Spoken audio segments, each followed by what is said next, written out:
สบายดีพี่น้องบัดสุขูสุคนที่เคารพฮักแพงเด้อยินดีต้อนรับเข้าสู่ซองบ่าวนึกเผาปลายเซียนเก่าเหมือนเคยตอนนี้บ่าวนึกอยู่บ้านห้วยสะเงียมเมืองไสยะแขวงไสยะกลับมาเยี่ยมยามทำข่าวน้องมีนาอีกแล้วพี่น้องเนาะเมื่อกี้นี้เฮาก็ไป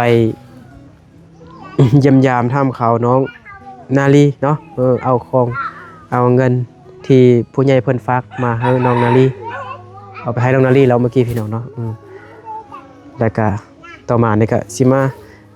เยี่ยมยามถามข่าวน้องมีนาเบิ่งว่าน้องมีนาอยู่บ้านบ่มีคนอยู่เฮือนบ่ผู้ใดอยู่นะแม่น้องมีนาบ่น้องมีนาบ่โอ้โดยสบายดีล่ะ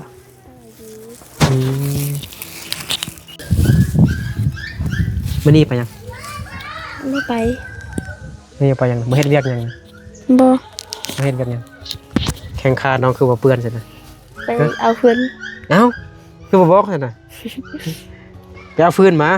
เบิ่งตีนเบิ่งอันนั้นต้มติดหมดเอาฟืนอันนี้มานะเลยไปตัดอยู่ไสหน่อยไปตั้งอยู่ให้แม่ย่าให้แม่ย่าเอาล่ะ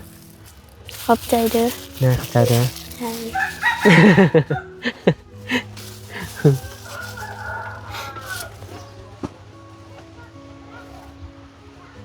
หนาวบ่หนาวอยู่ใครประตูได้บ่ได้ใครกว้างๆดูมีผู้บ่าวมาหาบ่แม่นรักเสียงผู้บ่าวไว้ในเฮือนนะบ่แม่นน่ะเขาเหือนเลยฮะเขาเหือนบ่เมื่อกี้มันว่าหยังก่อคือตาให้แท้เขาเหือนเมื่อกี้ว่าเขากันแม่อายเอื้อยเข้ามาเฮือนเด้อคือตาให้แท้โอ้ตัดไม้มาเฮ็ดอันนี้เราดีแล้วนะพ่อแม่ได้ไปซะไปตักมาเดยตัดมาเลยแม่ก็ไปพ่อก็ไปเลยงาลีซอกฟืนเกียมบนกินเชียงเห็นบ่เปิดไฟได้บ่หน่อยได้ไอ้นางซองตังก็ได้เนาะ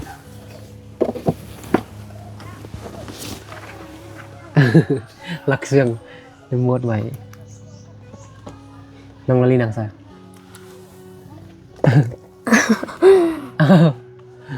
น้องลาลีนางใส่ซั่นน่ะงามเลยเด้บ่ดิน้องลาลีซื้อผ้ากางไม้แล้วเนาะแม่นบ่เรือนเก่านี่นะไม่เลยอันนี้เป็นบ่นาลีบ่แม่นน้องมีนาคือบ่ทั่วอ้ายนะนาลีอยู่น้องมีนาอันนี้เป็นบ่น้องมีนาแม่นบ่เลยผักกังนี่ผักกังไม้ของมีนาผักกังไม้หรืออันเก่าไม่เลยซื้อเท่าไหร่พื้นหนึ่งเท่าไหร่แม่ซื้อให้เลยซื้อมือน่ะคือบอกอันนึกซื้อให้มือนั้นนะอันนี้พอดีทึกห่วยเด้มือนั้นนอนนาลีนอนนี้นอนกับผู้เบาแม่นอนกับใครไอ้น้องฮะไอ้น้องไอมีนาเลย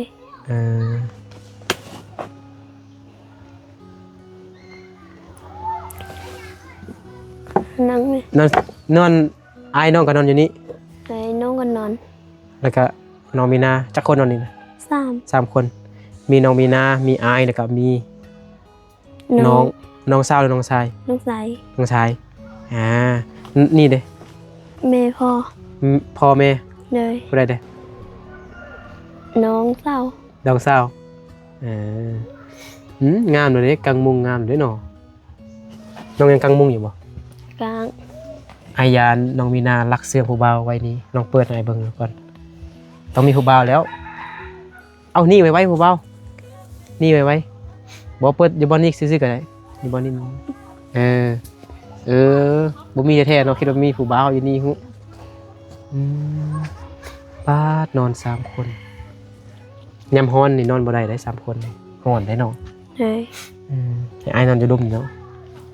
ไอ้น้องมีนานอนอยู่กองนี่อยู่พื้นนี่แต่กี้น้องเคยนอนอยู่พื้นนี่บ่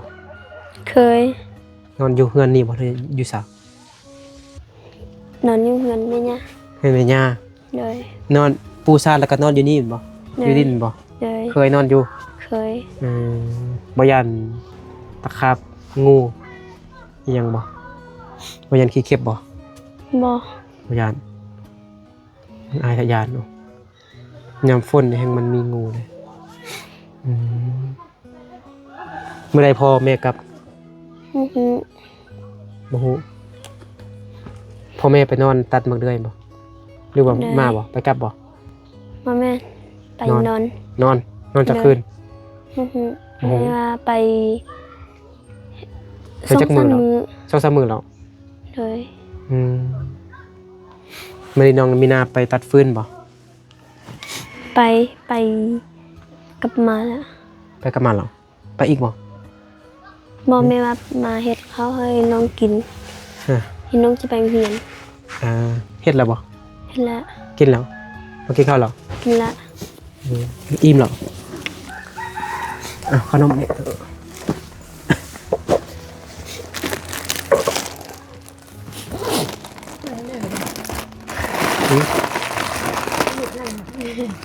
น้องมีน้ำน้องนี่ไหมอย่าอะไรเนี่ย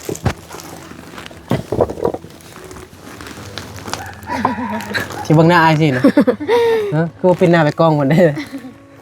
ไอ้เป็นหน้าใส่นี่เลยกับเป็นหน้ามานี่เห็นบ่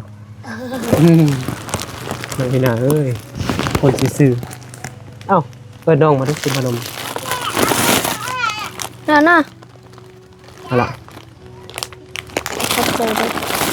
ใจเด้อขี้ดื้อบ่ให้กินแหละขี้ดื้อบ่ให้กินแหละเนาะ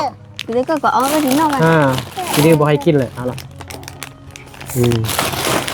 เดี๋ยวมันจะ ผู้ใหญ่เพิ่นฝากเงินมาให้นึงซื้ออยู่ซื้อกินเด้อ เด้ออีจีปอตุ๊ก พี่ลาซานเพิ่นฝากเงินให้น้องมีนา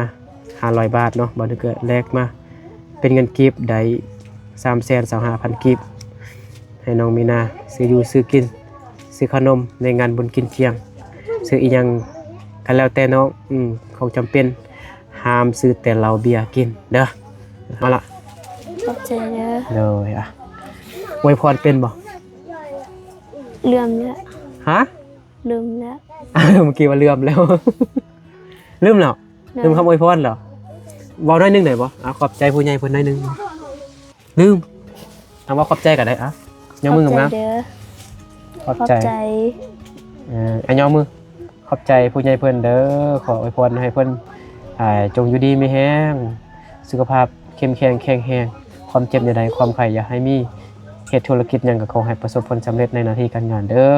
ให้ร่ำให้รวยเด้อสาธุสาธุน้องมีนาไปตัดฟืนไปเอาฟืนมาอยู่ป่าพี่น้องเนาะเบิ่ง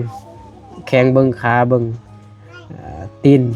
คิดเปื้อนหมดคือว่าใส่เกือบแบบนี้ไปป่าซั่นน่ะฮะบ่ย่านมันทรายมันขาดบ่ บ่ ฮะ ยัน รีบเบิ่งกล้องนะบ่มีเกือบเลยซั่นน่ะ บ่ มีแต่คู่เดียวนี้อนุญาตพี่น้องเนาะเบิ่งเกือบน้องมีนาใส่ไปเบิ่งละเอาตีนมาเอาตีนออกให้เพิ่นเบิ่งเกือบโอ้ใส่ไปงานกับอันนี้ไปใส่ยากกับใส่ตัวนี้ไปป้าก็ใส่อันนี้ไป เลย โอ้บ่มีเกือบเด้อ บ่ น้องใส่เบอร์หยัง เบอร์มูหู อ้าวเบอร์บ่ฮู้ เก่า 39นะ เลย นี่หนูมีเกือบยังไงจะให้ มันน่าสิเอามาให้นะให้อยู่ เลย มีแต่คู่เดียวนี้ เลย โอ้ใส่ไปตลาดก็ใส่อันนี้ เลย ไปป้าก็ใส่อันนี้ เลย เข้าห้องนอนก็ใส่นี้ ใส่บ่ บ่ บ่ใส่เนอะ ตอนเมานี่ใส่บ่ตอนเมานี่คันเกิดแบบนี้มันคันเฮาบ่มันยังก็แกะออกแล้วมันก็บ่นั่นเลยมันได้ติดตีนไปเฮาเด้ติดตีนเฮาไป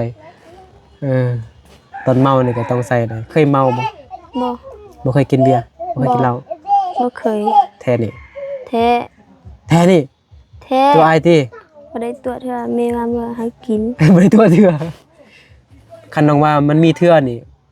แสดงว่ามื้อหน้าน้องต้องตัวอายเห็นบ่มันมีความหมายเด้คันบ่ได้ตัวเทื่อสินะแล้วก็ยังมีอยู่น้องว่ามีเทื่อนี่บ่ได้ตัวเทื่อสินะแล้วเทื่อหน้านี่น้องต้องตัวน้องก็ว่าบ่ได้ตัวเอาแท้ได้เงินแล้วเอาไปเฮ็ดหยังซื้อหยัง อือหือ ฮะ ซื้อเสื้อให้น้อง ฮะ ซื้อเสื้อให้น้องกินบุญกินเจีย บ่เฮ็ดอีกดอก ซื้อเสื้อให้น้องเศร้าน้องใสกินบุญกินเจีย อ่าซื้อเอามื้อนั้นไอ้ก็ซื้อมาให้แล้วเด้เป็นหยัง เอา ชุดมงเด้อฮะมีชุดมงเล็กน้อยเด้อ มี เสื้อมงชุดมงเสื้อมงทรงมงเด็กน้อยก็มีนะ มี โอ้สุดเท่าไหร่ 2 แสน 3 แสน อันนี้ได้แต่ชุดเดียวซั่นน่ะ เอาน้องเศร้ามีแล้ว ยังน้องใส ยังน้องชายเนี่ย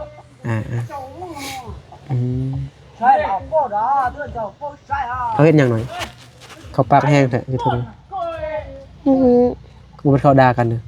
บ่แม่น เขาเว้าหยังลองแปลมึง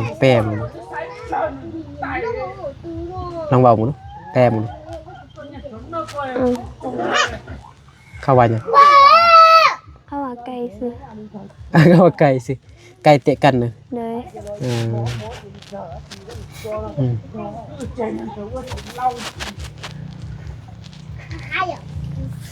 น้องมีนาบ่มีดินเฮือนคือน้องนาลีบ่ มี มีแต่ของแม่ย่าเนาะนี่เนาะดินย่าเนาะ เลย สมมุติเฮ็ดเฮือนสมมุติเฮ็ดเฮือนก้อนนี่เฮ็ดอยู่นี่ก็ได้บ่ ได้แม่ย่าบ่ได้เลย แม่ย่าบ่ห้ามเฮ็ดได้เนาะ ได้ อันนี้มันเขาพี่น้องเนาะเขาบ่เขาเปลือกนะเขาเปลือกแล้วเขาสัน ข้าวเปลือก ได้เขาเปลือก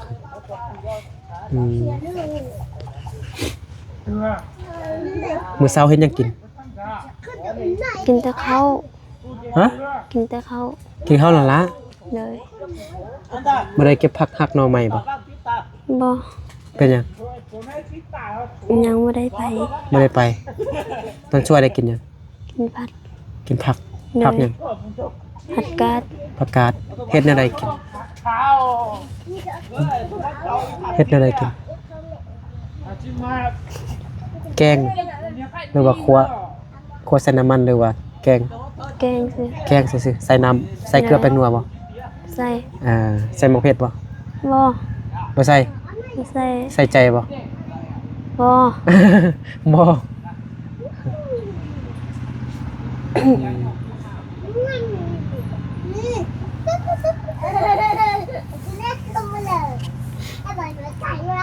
อายน้องนี่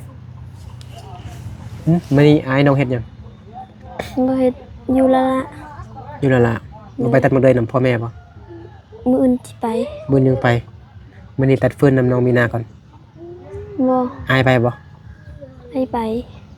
อายไปตัดฟืนนำน้องมีนาบ่อายน้องมีนาไปตัดฟืนนำบ่ ไป ไปเอาฟืนนำบ่ไปอ๋อ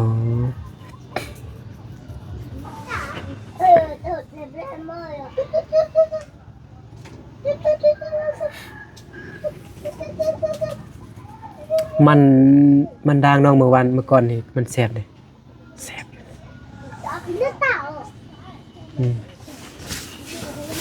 ออกมานอกกันหนึ่งก่อนนะคือบ่เฮ็ดเตียงให้อายบ่มีบ่เฮ็ดหนอมันแคบพอหนอ แม่น อันนี้ก็เตาไฟเราเฮ็ดจังนี้ก็อะไรบ่โอ้มันแคบแฮงแล้วพี่น้องเนาะ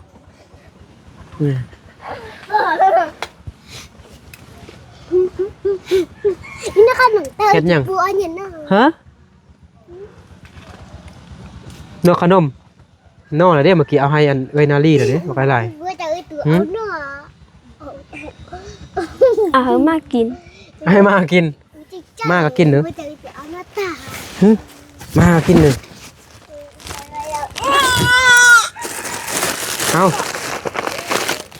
ขอบใจเด้อขอบใจบ่ น้องว่าเจ้าน้อง ขอบใจ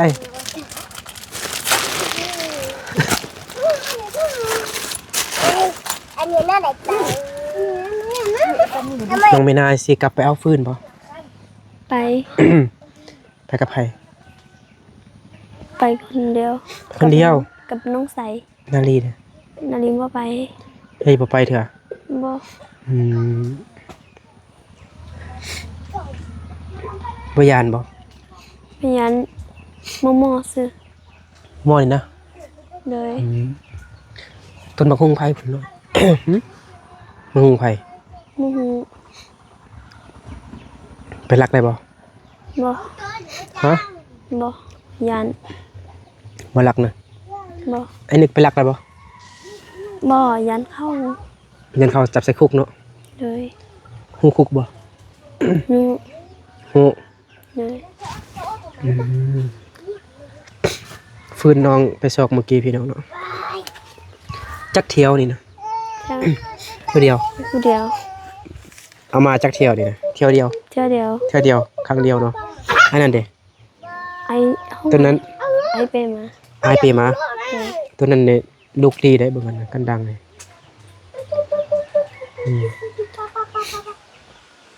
อืม มันดังน้องยังอยู่บ่ ดังอยู่ มันดังพุ่นน่ะมันพุ่นยังอยู่บ่ บ่ เพิ่นเล่า เพิ่นละ อืมอาบน้ำอยู่ไส อาบอยู่ผมก็ อยู่เทิงพุ่นน่ะ เลย อยู่น้ำสร้างน่ะน้ำก๊อกบอกเถอะ บ่ออก อาบอยู่เทิงพุ่น เลย อืม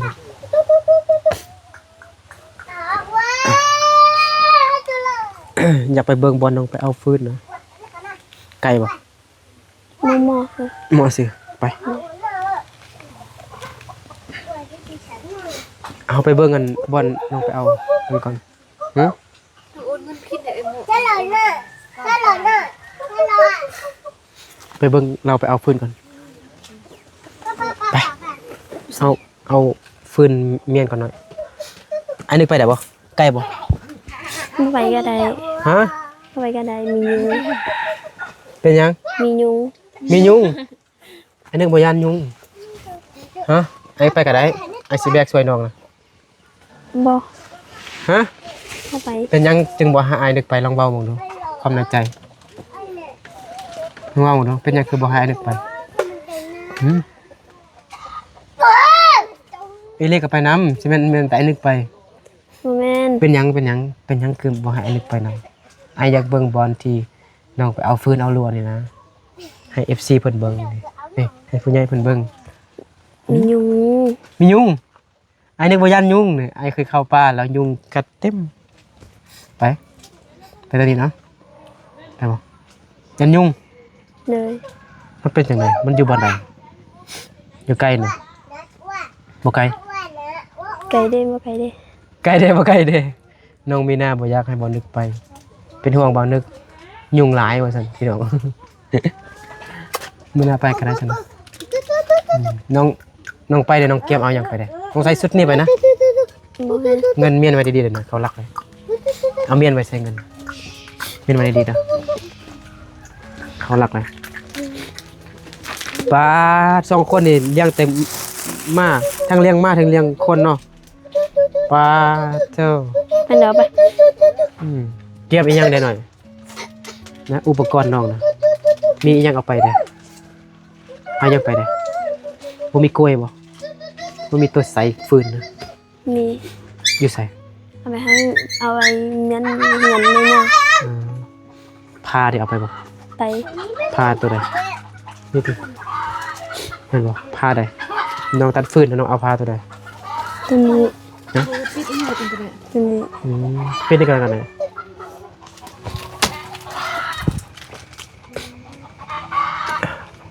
เต็มเลยได้หัน เห็นดีๆอย่าง ฮะเอาพานี่ไปบ่ เอาไป ไปอันนี้ก็ไปอันนี้ก็ไปเนาะ อันนี้ไปได้บ่ อันนี้อยากเบิ่งบอลน้องเอาฟืนน้องมีนาบ่ยอมตกลงให้บ่นึกไปนำเพิ่นเป็น เป็นห่วงเบานึกยันยุงกัดว่าซั่นยุงหลาย ไปทางเฮือนน้องนกก่อนนะเห็นบ่ เลย ก็ใกล้อยู่ซั่นน่ะทางนั้นอืม เอาโอ้จะต่อแอ โอ้ยอย่าตีม้าเดี๋ยวนี้ว้าไอ้บ่ตีม้าเลยบ่จับหางมันอย่าจับมันกัดได้มึงดูดิถ่ายไปดูเฮ้ย บอกกับ โอ้ยอย่าตีมันบอกเป็นภาษามงดิ น้องงอนเต่าอ่ะ อืม เอาตัวนี้ ไปซะไปซะไปยังยกกระตือไปอาจีฮะ ไปสิ ไปอาจี ไปสิ ถามน้องเลยนะไปยัง แล้วว่ามา สิไป เลี้ย ยัง งไปยังบ่สิจังน้อยนี่สิไปนำน้องบ่สิไปนำน้องมีนา บอก ไป น้อง ไป ก็ จิ ไป อาจีบอกเป็นภาษามงบ่ต้องจับ น้องเจ้าตัวก็ บอกเขาต้องกินเด้อสิ อาปู อาปูน้องบ่จับจังนั้นมันกัดได้ แล้วก็ปู อืมไปอาจี ไปสิ บ่แม่นมาให้ว่าตามอ้ายไปจี หรือก็ตัวตัวนั้นนอน อาจิ 1 เดือนก็หมัวจิอยู่ จักหน้อยสิไปยังสิถามมึงดูไปจี ไปเป็นพ่อเลย พ่อเปิ้ลเลยยังฮะไปเอาฟืนมาจากไหนภาษามงนะ อันหรือให้ด้วยไปเจเตอร์ ไปเอาฟืนภาษามงมาจากไหน ไปเจเตอร์ ไปเจตเตอร์อายนึกไปเจตเตอร์นำได้บ่นั่นอายไปนำได้บ่ หรือก็ อายไปเจตเตอร์ได้บ่ หรือจิพูนไป ได้บ่น่ะได้เลยไป เอานี่มันเป็นน้องเฮา อ้าวบ่เป็นน้องชายน้องนะ แม่น ผู้ใดดิน่ะน้องผู้ใด เอายังไม่เห็นเงิน นาลี เลย บ่แม่น เอาเงินอยู่ เฮือนอยู่พุ่นนะ เลย เอาคิดว่ามันน้องชายน้องบ่แม่นน่ะ แม่น อืมไปนำเอ้ยนะมาลีบ่มีหน้าบ่ไป เราว่า จะ ไป ตาย เราว่าไป บ่ไปเลยยุงกัดเลยเลยอืม เป็นนักเตะอาจารย์นักเตะมันจะเอามาให้เอ็กซ์ อันหรือ ไปลือนี่ไปเอาพาไปแล้ว อาจารย์ ไป น้อง มีนะ ไปเอาปะหรอ ว่าน้ำปูตกเท่ากี่โล ไปมีหน้า จะไป น้องมีหน้ามาย่อมให้มันไป เลยเดี๋ยว ลองใจน้องมีหน้าอีกก่อนลองใจมีหน้าอีกก่อนพี่น้องไปเด็กก็ไปเด้อ บ่ ไม่ยังไม่ไป เป็นยังฮะเป็นยังจึงบ่ให้อันนึกไป มาเป็นยัง บ่เป็นยังไอ้ต้องมีเหตุผลไอ้นึกไปได้หมดแต่ว่าน้องมีนาบ่ให้ไอ้นึกไปนี่นั่นหยัง มาไป บ่ไป เป็นหยังเหตุผลที่บ่อยากให้ไอ้นึกไปนำเป็นหยังฮะยานเด้อยานจังเป็นหยังลองว่าบ่รู้ฮะไอ้นึกเป็นโจรเหรอ แม่น มีปืนก่อนอยู่นี่ แม่น ปืนเป็นหยังใช่นะฮะไปเนาะ บ่ บ่ยอมไปสิไปนำไผซั่นน่ะ มื้ออื่นที่ไปต่อไปนำน้อง ทางซ้าย แม่นน้องใส่เด้น้องนางนกเด้ น้องนกเด้ นะ เอาไปสิ ถ้ามื้ออื่นสิไป ฮะ มื้ออื่นสิไป มื้อนี้ยังบ่มาแล้วไก่นี่กี่พุ่นเมืองเพียงพุ่นมาให้ยังอีกนี่น้องมีนาสิเอายังให้อายซั่นน่ะหาอายนึงมาหาตลอดนี่ บ่มีหยังหั่นแหละ คิดฮอดอายบ่คิดฮอดอายนึงบ่ ขี้นอน คิดฮอด FC บ่ ขี้นอน เดี๋ยวมื้ออื่นนี่น้องเป็นจังน้องมีนาหาอายนึงกลับมาอีกทางบ่ไกล ไม่ยังมาก็แล้วก็อย่า ๆ บ่อยากมากอีหยังก็บ่อีกดู บ่มาก็ย่า บ่มากก็ย่า เลย แต่อายนึกอยากมานี่มาก็ได้ เลย มันไกลเด้ไอ้ขอเงินเติมน้ำมันรถได้สิ ขอเงินเด้มีเงินบ่ มี จักแสนจักล้าน ล้านแสน 3 แสนเท่าไหร่ เงินพ่อใหญ่เพิ่นเอาให้เดือนเดี๋ยวน้องมีนายมายอมให้บ่นึกไปเข้าป่าเป็นห่วงยันยุโอ้ยอย่าไปตีมันน้อยอ่ะโอเคเดี๋ยวกลับก่อนนะ เลย มื้อใดจะไปนำไอ้นี่ทันมานะ เลย ก็ขอบใจขอบคุณผู้ใหญ่เพิ่นเนาะขอให้เพิ่นจงอยู่ดีมีแรงสุขภาพแข็งแรงความเจ็บอย่าได้ความขยันมี แป๊บแป๊บ ให้ร่ำให้รวยสาธุสาธุล่ะสาธุไม่ได้ยินเสียงนะดูสิสาธุอวยพรนี่สาธุ เป้าจะอันนั้นเป้า ไปบ๊ายบาย ไป